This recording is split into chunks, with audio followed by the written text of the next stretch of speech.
ओम शांति। 9 अगस्त 2024 के बाबा के मधुर महावाक्य। बाबा कहते मीठे बच्चे, ये ब्रह्मा है सतगुरु की दरबार।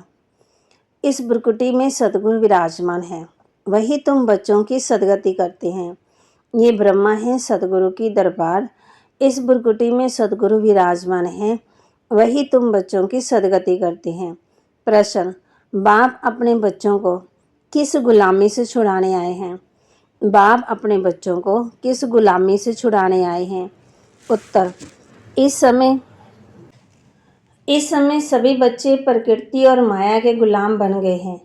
बाप अभी इस गुलामी से छुड़ाते हैं। अभी माया और प्रकृति दोनों ही तंग करते हैं, कभी तूफान, कभी कुछ। फिर तुम ऐसे मालिक बन जाते हो जो सारी प्रकृति तुम्हारी गुलाम रहती है, माया का वार भी नहीं होता। ओम शांति। मीठे मीठे रूहानी बच्चे समझते हैं कि सुप्रीम बाप भी है, सुप्रीम शिक्षक भी है। ये विश्व के आदि मध्यंत का राज समझाते हैं। फिर सुप्रीम गुरु भी है। तो ये कोई सतगुरु की दरबार, ये हो गई सतगुरु की दरबार होती है ना गुरु की दरबार। वह सिर्फ गुरु की, सतगुरु है ही नहीं। श्री 108 कहलाएंगे, सतगुरु लिखा हुआ नहीं होगा। वो लोग सिर्फ गुरु ही कहते हैं। ये है सतगुरु। पहले बाप, फिर टीचर, फिर सतगुरु। सतगुरु ही सदगति देते हैं। सतयुग त्रेता में फिर गुरु होते नहीं, क्योंकि सब सदगति में है। एक सतगुरु मिलता है तो बाकी सब गुरुओं का नाम खलास हो जाता है। सुप्रीम हुआ सब गुरुओं का गुरु। जैसे पतियों का पति कहते हैं ना, सबसे ऊंच होने के कारण ऐसे कहते हैं। तुम सुप्रीम बाप के पास बैठे हो, किस लिए? बेहद का वर्षा लेने। ये है बेहद का वर्षा। बाप भी है, शिक्षक भी है, और ये वर्षा है नई दुनिया, अमरलोक के लिए, वॉइसलेस वर्ल्ड के लिए। वॉइसलेस वर्ल्ड नई दुनिया को, विशिष्ट वर्ल्ड पुरानी दुनिया को कहा जाता है। सतयुग को शिवालय कहा जाता, क्योंकि शिव बाबा का स्थापन किया हुआ है। अभी तुम बैठे हो सतगुरु की दरबार में, ये से तुम बच्चे ही जानते हो। बाप ही शांति का सागर है। वह बाप जब आए तब तो शांति का वर्षा दे, रास्ता बताए। बाकी जंगल में शांति कहाँ से मिलेगी? इसलिए हार का मिसाल देते हैं। शांति तो आत्मा के गले का हार है। फिर जब रावण होता है तब अशांति होती है। उनको कहा जाता है सुखधाम, शांतिधाम। वहाँ दुख की कोई बात ही नहीं है। महिमा भी सदा सदगुरु की करते हैं। गुरु की महिमा कभी सुनी नहीं होगी। ज्ञान का सागर वह एक ही बाप है। ऐसे कभी गुरु की महिमा सुनी है? नहीं। वह गुरु लोग जगत के पतित पावन, बाबा कहते वह गुरु लोग जगत के पतित पावन हो ही नहीं सकते। वह तो एक ही निराकार बेहद के बड़े बाबा को कहा जाता है। तुम अभी संगम युग पर खड़े हो। एक तरफ है पतित पुरानी दुनिया, दूसरी तरफ है पावन नई दुनिया। पतित दुनिया में गुरु तो ढेर है। आगे तुमको इस संगम युग का पता नहीं था, अब बाप ने समझाया है। यह है पुरुषोत्तम संगम युग। इसके बाद फिर सतयुग आना है। चक्कर फिरता रहता है। ये बुद्धि में याद रहना चाहिए, हम सब भाई भाई हैं। तो बेहद के बाप से वर्षा जरूर मिलता है। ये कोई को पता ही नहीं है। कितने बड़े बड़े पोजीशन वाले मनुष्य हैं, परंतु जानते नहीं हैं। बाप कहते हैं मैं तो तुम सबकी सदगति करता हूँ। अभी तुम सेंसिबल बने हो, पहले तो कुछ भी पता नहीं था। इन देवताओं के आगे जाकर तुम कहते थे, बाबा कहते थे हमारे में कोई गुण नहीं, आप तरस करो। अब ये देवताओं के चित्त तरस करेंगे क्या? ये जानते ही नहीं रहम दिल कौन है। कहते भी हैं गॉड फादर रहम करो। कोई भी दुख की बात आती है तो बाप को जरूर याद करते हैं। अभी तुम ऐसे नहीं कहेंगे। बाप तो विचित्र हैं, वह सामने बैठे हैं, तब तो नमस्ते करते हैं। तुम सब हो चित्रधारी, मैं हूँ विचित्र। मैं कभी चित्र धारण नहीं करता हूँ। मेरे चित्र का कोई नाम बताओ। बस शिव बाबा ही कहेंगे। मैंने ये लोन लिया है, सो भी पुराने से पुरानी जूती, उसमें मैं आकर के प्रवेश करता हूँ। इस शरीर की महिमा कहाँ करती हैं? ये तो पुराना शरीर है, अडॉप्ट किया हुआ है, तो महिमा करते हैं क्या? नहीं। ये तो समझाते हैं ऐसे था। अब ये मेरे द्वारा गोरा बन जाएगा। अब बाप कहते हैं, मैं जो सुनाता हूँ उस पर जज करो।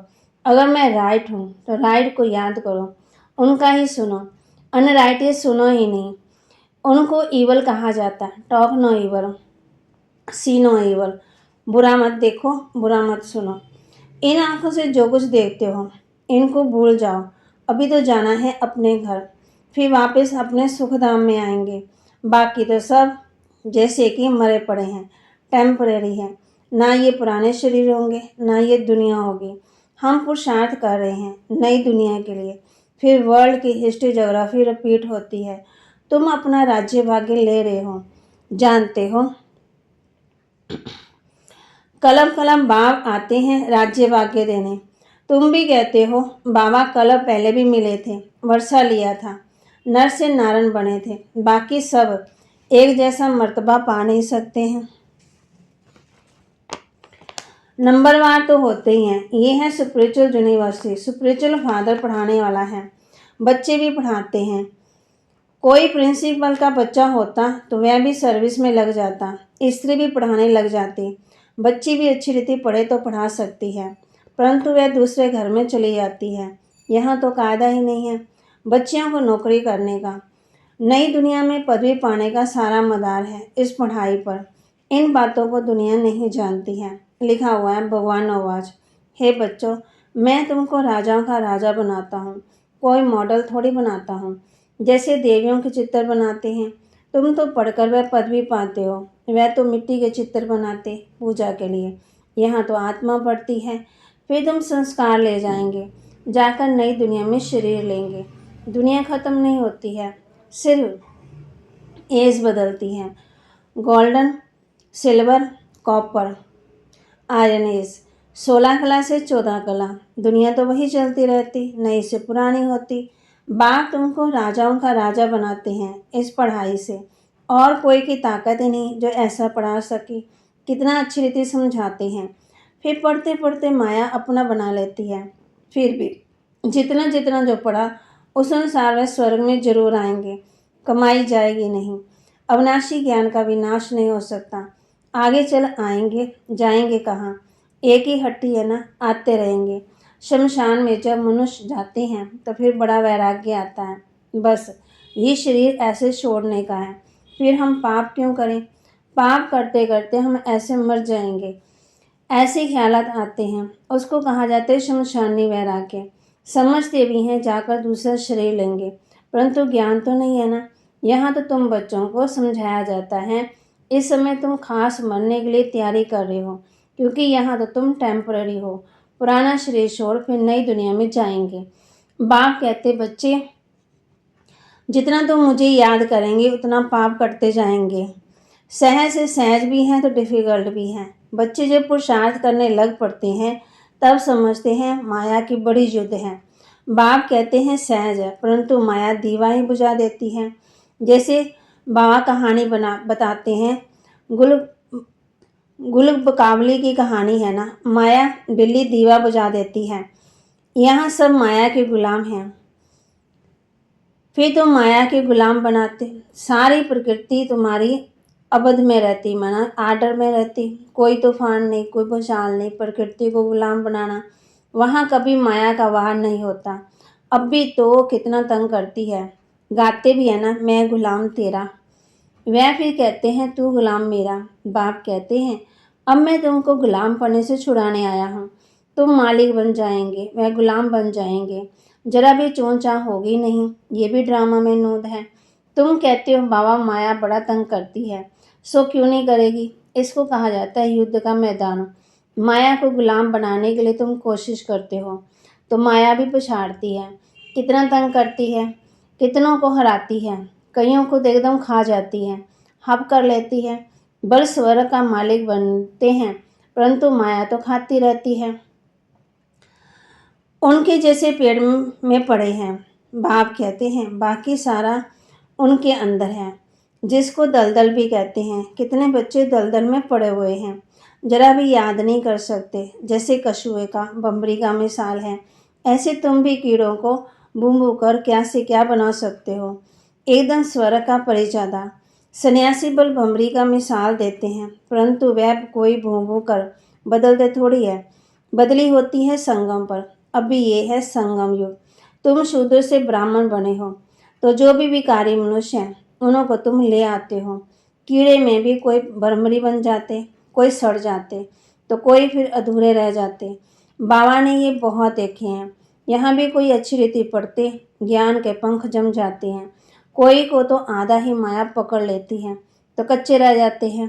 तो ये मिसाल भी अब भी के हैं। वंडर है ना। बम्बरी कीड़े को ले आकर के आसमान बनाए। ये एक ही है जो आसमान बनाते हैं। दूसरा सर्प का मिसाल देते हैं। सतयुग में बस एक खाल छोड़ दूसरी ले लेते हैं। जड़ शास्त्रकार होता है। अब शरीर छोड़ने वाले हैं, आत्मा निकल फिर दूसरे शरीर में जाकर बैठती।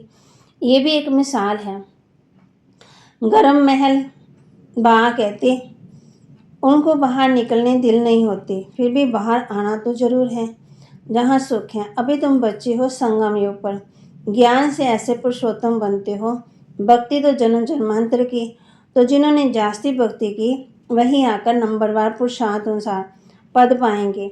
अभी तुम्हारी बुद्धि में सारा ज्ञान है, बाकी शास्त्रों का ज्ञान कोई ज्ञान नहीं है। वह तो है भक्ति, उनसे कोई सदगति नहीं होती। सदगति माना वापस घर जाना।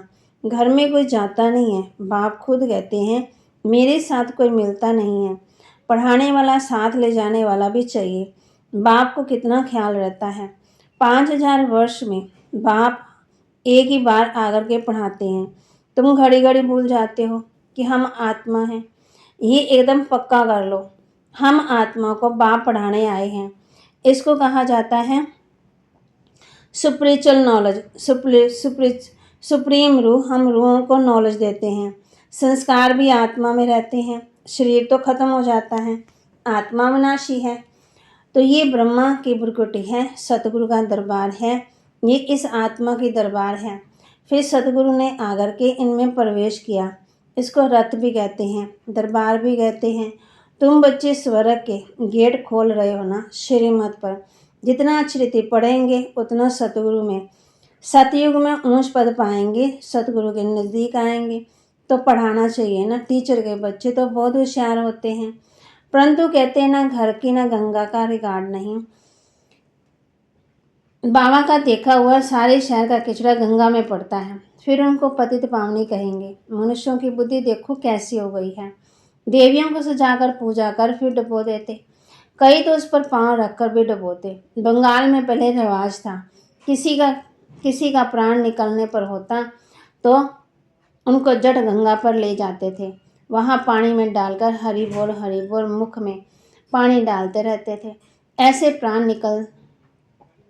निकाल देते थे। वंडर है ना। अभी तुम बच्चों की बुद्धि में चढ़ाई उतराई का पूरा ज्ञान है, नंबरवार पुरुषार्थ अनुसार। अच्छा, मीठे मीठे सिकिलते बच्चों प्रति माता पिता बाप दादा का याद प्यार और गुड मॉर्निंग। रूहानी बाप की रूहानी बच्चों को नमस्ते।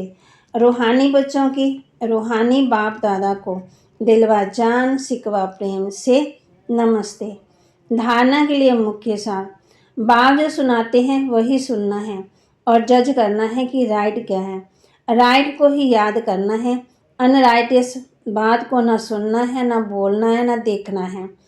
पढ़ाई अच्छी रीति पढ़कर अपने को राजाओं का राजा बनाना है। इस पुराने शरीर और पुरानी दुनिया से अपने को टेम्पररी समझना है। वरदान, एकाग्रता की शक्ति से परवश स्थिति को परिवर्तन करने वाले अधिकारी आत्मा भव। एकाग्रता की शक्ति से परवश स्थिति को परिवर्तन करने वाले अधिकारी आत्मा भव। ब्राह्मण अर्थात अधिकारी आत्मा कभी किसी के परवश नहीं हो सकती, अपने कमजोर स्वभाव संस्कार के वश भी नहीं, क्योंकि स्वभाव अर्थात स्व प्रति और सबके प्रति आत्मिक भाव है। तो कमजोर स्वभाव के वश नहीं हो सकते और अनादि आदि संस्कारों की स्मृति से कमजोर संस्कार भी सह परिवर्तन हो जाते हैं। एकाग्रता की शक्ति परवश स्थिति को परिवर्तन कर मालिकपन की स्थिति की सीट पर सेट कर देती है। स्लोगन, क्रोध ज्ञानी तो आत्मा के लिए महाशत्रु है। क्रोध ज्ञानी तो आत्मा के लिए महाशत्रु है। किस बात को धारण करना है? बाप जो सुनाते हैं वही सुनना है और जज करना है कि राइट क्या है। राइट को ही याद करना है, अनराइट इस बात को ना सुनना है, ना बोलना है, ना देखना है। इस पुराने शरीर और पुरानी दुनिया से अपने को टेम्पररी समझना है। बाबा ने कहा एकाग्रता की शक्ति को धारण करना है और सम्मान में रहना है कि मैं अधिकारी आत्मा हूँ। और बाबा ने ये भी कहा क्रोध ज्ञानी तो आत्मा के लिए महाशत्रु है। तो आज इस बात का अभ्यास करना है, आत्मस्मृति में रहना है। आत्मस्मृति में रहते रहते बाप को याद भी करना है। और बाबा कहते जैसे हम कहते आए मैं गुलाम तेरा, मैं गुलाम तेरा, और बाबा आज हम बच्चों को गुलामी से छुड़ाने आए हैं। और बाबा ने ये भी कहा ये सतगुरु की दरबार है और इस ब्रकुटी में सतगुरु विराजमान है, वही तुम बच्चों की सदगति करते हैं। बाबा के महावाक्य को लाइक करें, शेयर करें और सब्सक्राइब करें और अपने जीवन में धारण करें। ओम शांति।